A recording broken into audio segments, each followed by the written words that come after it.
Wuthering Heights by Emily Brontë, Chapter 11. "These things happened last winter, sir," said Mrs. Dean, "hardly more than a year ago. Last winter I did not think, at another 12 months' end, I should be amusing a stranger to the family with relating them. Yet, who knows how long you'll be a stranger? You're too young to rest always contented, living by yourself. And I some way fancy no one could see Catherine Linton and not love her. You smile, but why do you look so lively and interested when I talk about her? And why have you asked me to hang her picture over your fireplace? And why—" "Stop, my good friend," I cried. "It may be very impossible that I should love her, but would she love me? I doubt it too much to venture my tranquility by running into temptation. And then my home is not here. I'm of the busy world, and to its arms I must return. Go on. Was Catherine obedient to her father's commands?" "She was," continued the housekeeper. "Her affection for him was still the chief sentiment in her heart, and he spoke without anger. He spoke in the deep tenderness of one about to leave his treasure amid perils and foes, where he remembered words would be the only aid that he could bequeath to guide her. He said to me a few days afterwards, 'I wish my nephew would write, Ellen, or call. Tell me, sincerely, what you think of him. Is he changed for the better? Or is there a prospect of improvement as he grows a man?' 'He's very delicate, sir,' I replied, 'and scarcely likely to reach manhood. But this I can say, he does not resemble his father. And if Miss Catherine had the misfortune to marry him, he would not be beyond her control, unless she was extremely and foolishly indulgent. However, master, you'll have plenty of time to get acquainted with him and see whether he would suit her. It wants 4 years and more to his being of age.' Edgar sighed, and walking to the window looked out towards Gimmerton Kirk.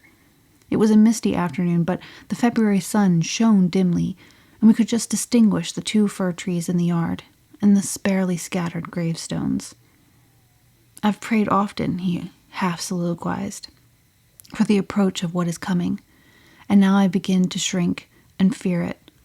I thought the memory of the hour I came down that glen a bridegroom will be less sweet than the anticipation that I was soon, in a few months, or possibly weeks, to be carried up and laid in its lowly and lonely hollow. Ellen, I have been very happy with my little Cathy. Through winter nights and summer days she was living hope at my side, but I've been as happy musing by myself among those stones under that old church, lying through the long June evenings on the green mound of her mother's grave, and wishing, yearning for the time when I might lie beneath it. What can I do for Cathy? How must I quit her?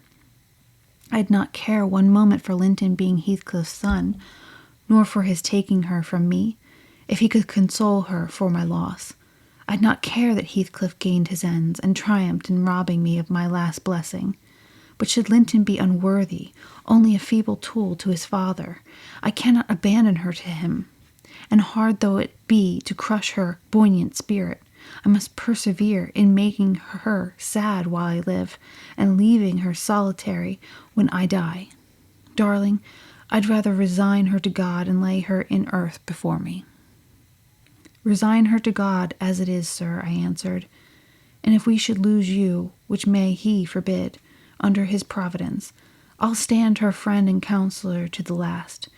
Miss Catherine is a good girl. I don't fear that she will go wilfully wrong.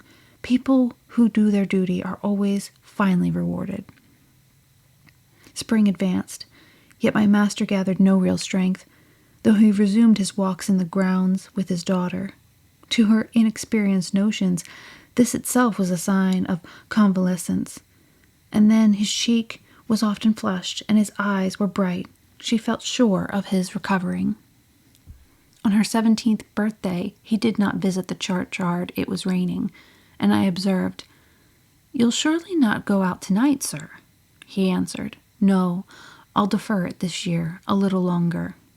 He wrote again to Linton expressing his great desire to see him, and had the invalid been presentable, I've no doubt his father would have permitted him to come.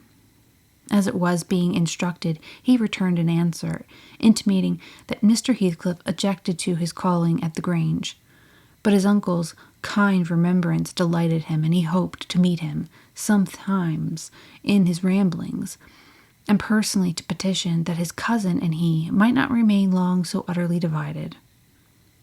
That part of his letter was simple, and probably his own. Heathcliff knew he could plead eloquently enough to Catherine's company.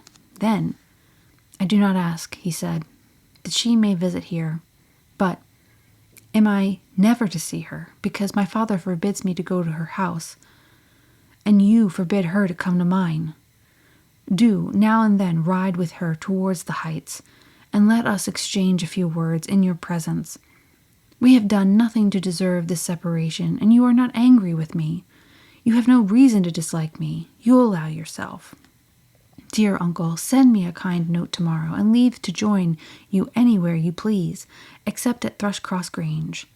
I believe an interview would convince you that my father's character is not mine. He affirms I am more your nephew than his son, and though I have faults which render me unworthy of Catherine, she has excused them, and for her sake you should also. You inquire after my health. It is better.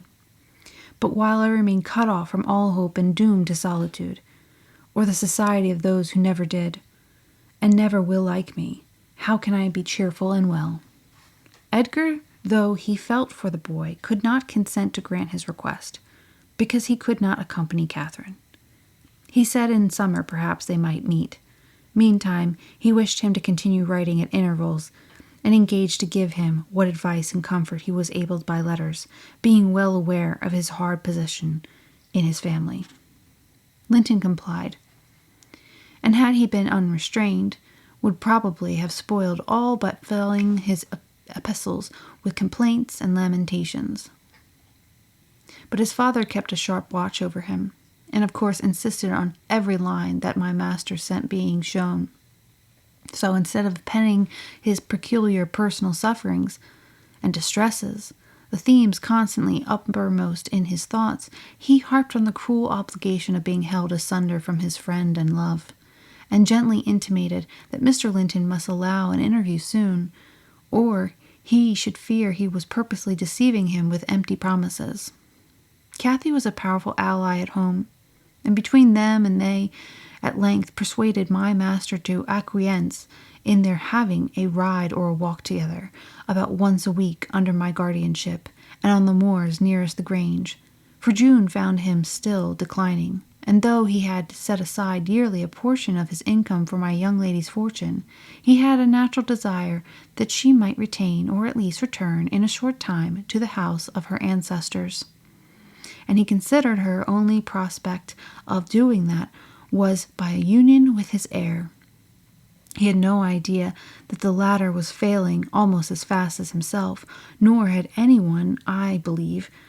No doctor visited the Heights, and no one saw Master Heathcliff to make report of his condition among us. I, for my part, began to fancy my forebodings were false, and that he must be actually rallying, when he mentioned riding and walking on the moors, and seemed so earnest in pursuing his object. I could not picture a father treating a dying child as tyrannically and wickedly as I afterwards learnt Heathcliff had treated him, to compel this apparent eagerness, his efforts redoubling the more immediately his avaricious and unfeeling plans were threatened with defeat by death.